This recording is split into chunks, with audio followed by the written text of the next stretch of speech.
بسم اللہ الرحمن الرحیم۔ جی، عشر سے متعلق چند سوالات کے جوابات۔ سب سے پہلے یہ سمجھنا ہوگا کہ عشر کی شرعی حیثیت کیا ہے۔ تو اللہ جل شانہ نے قرآن مجید میں 2 جگہ اس کا ذکر فرمایا۔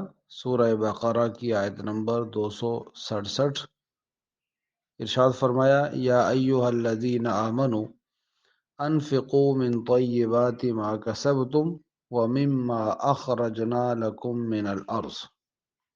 اے ایمان والو، اپنی پاکیزہ چیزوں میں سے خرچ کرو جو تم کماتے ہو، اور اس میں سے بھی جو ہم نے تمہارے لیے زمین سے نکالا ہے، یعنی زمینی پیداوار میں سے خرچ کرو۔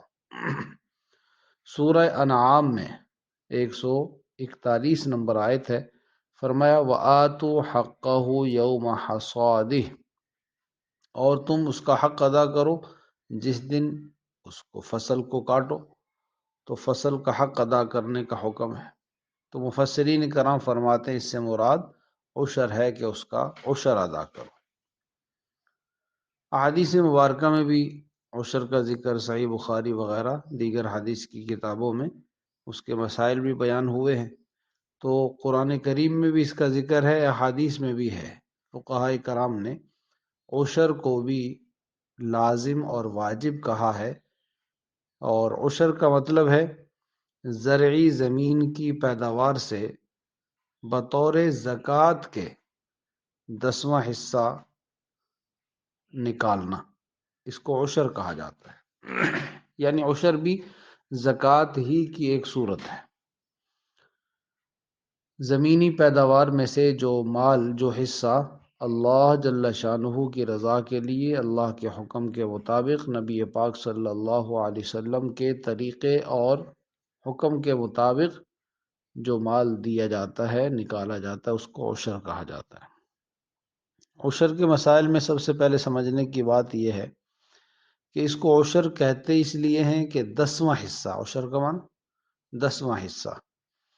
لہذا حکم یہ ہے کہ اگر زمین کو سیراب کیا جا رہا ہے ایسے پانی سے کہ جس پر کوئی خرچہ نہیں ہے، جیسے بارانی زمین ہے، بارش کے پانی سے سیراب ہوتی ہے، فصل پیدا ہو رہی، اس میں سے عشر یعنی 10واں حصہ نکالنا واجب ہوگا۔ جتنی بھی پیداوار ہے اس کا 10واں حصہ، یعنی 10 من ہے تو 1 من اللہ کے راستے میں فقراء کو دینا واجب ہے۔ اور اگر پانی قیمتاً دیا جا رہا ہے، ٹیوب ویل مشینری آج کل ہے، یا ایسی نہر کا پانی ہے کہ جس کا آبیانہ، جس کا خرچہ ادا کرنا ہوتا ہے، تو اس میں نصف عشر یعنی اس سے آدھا ہے۔ اس کو 5% بھی کہہ سکتے ہیں، اور اس کو 20واں حصہ بھی کہہ سکتے ہیں کہ 20 من میں سے 1 من۔ تو ایک اصولی بات تو یہ ہو گئی۔ پھر ایک مسئلہ عشر سے متعلق یہ ہے کہ زکوٰۃ کے اندر کچھ شرائط زیادہ ہیں، عشر واجب ہونے کے لیے وہ نہیں ہے۔ مثلا عشر واجب ہونے کے لیے سال گزرنا شرط نہیں ہے، بلکہ سال میں جتنی مرتبہ بھی زمین سے فصل پیدا ہوگی، ہر مرتبہ اس کا عشر واجب ہوگا۔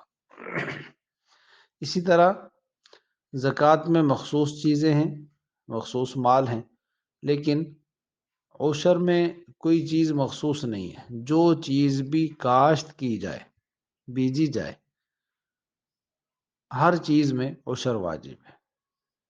گندم، چاول وغیرہ اجناس ہیں، یا سبزیاں ہیں، یا جانوروں کو چرانے کے لیے مختلف چیزیں، چارہ ہے، ہر چیز میں عشر واجب ہے۔ اسی طرح باغات میں، پھلوں میں بھی عشر واجب ہے۔ ایک درخت میں یا ایک باغ میں سال کے اندر 1 سے زیادہ مرتبہ اگر پھل اترتا ہے تو ہر مرتبہ اس کا عشر ادا کرنا واجب ہوگا۔ جو زمین ٹھیکے پر، کرائے پر دی جاتی ہے کہ مالک صرف اپنا کرایہ وصول کرتا ہے باقی مکمل طور پر کاشتکار جس نے وہ زمین کرائے پر لی ہے وہ بیجتا ہے، اس میں سے فصل اگاتا ہے، جو بھی چاہے کرے، تو اس فصل کا عشر ٹھیکیدار پر ہوگا، کاشتکار پر اس کا عشر واجب ہوگا جو فصل کا مالک ہے۔ جو زمین بٹائی پر حصے پر دی جاتی ہے، مزارعات پر دی جاتی ہے کہ آدھا حصہ مالک کا اور آدھا کاشتکار کا، تو اس میں پھر ہر ایک اپنے اپنے حصے کا عشر ادا کرنے کا ذمہ دار ہے۔ اور پھر یہاں یہ بھی سمجھ لیجئے کہ عشر کا مصرف وہی لوگ ہیں جو زکوٰۃ کا مصرف ہے، یعنی عشر بھی انہی لوگوں کو دیا جائے گا جن کو زکوٰۃ لگتی ہے، زکوٰۃ کے جو حقدار ہیں، فقراء، مساکین۔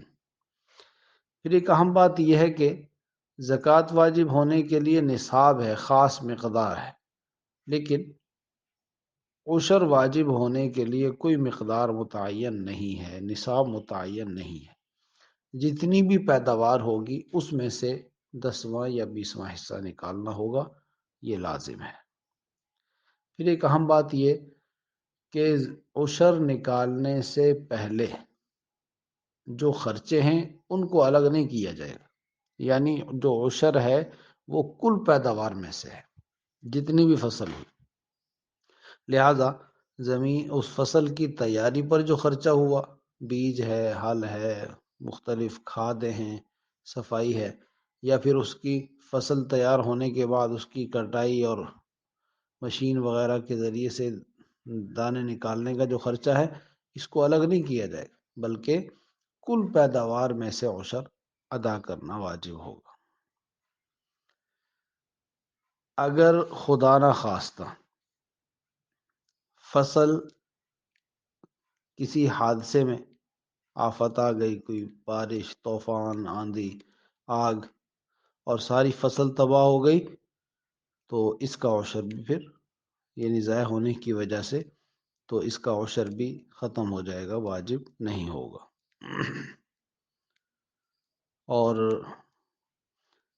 ایک مسئلہ یہ ہے کہ جس طرح زکوٰۃ میں اصل مال بطور زکوٰۃ کے دے دیں یا اس کی قیمت، جس طرح یہ جائز ہے، اسی طرح عشر میں بھی جائز ہے کہ گندم، چاول وغیرہ کی قیمت آپ ادا کر دیں۔ 10 من گندم بنی ہے آپ کے ذمہ عشر، آپ اس کی قیمت جو بھی ریٹ چل رہا ہے اس کے مطابق ادا کر دیں، تو یہ بھی جائز ہے۔ اگرچہ بہتر یہی ہے کہ جو چیز پیدا ہوئی وہی بطور عشر کے فقراء، مساکین، محتاج لوگوں تک پہنچائی جائے۔ پھر عشر کے لیے ایک اہم مسئلہ یہ بھی ہے کہ زکوٰۃ واجب ہونے کے لیے تو عاقل بالغ ہونا بھی ضروری ہے، لیکن عشر میں ایسا نہیں ہے، لہٰذا اگر کسی زمین کا مالک بچہ ہے یا مجنون ہے تو اس کی پیداوار پر بھی عشر واجب ہوگا۔ پھر زکوٰۃ واجب ہونے کے لیے قرض سے وہ پاک ہو، لہذا مقروض آدمی پر زکوٰۃ نہیں ہے، لیکن عشر میں ایسا نہیں۔ اگر ایک آدمی مقروض ہے تب بھی اس کی زمین میں جو پیداوار ہے اس پر عشر واجب ہوگا۔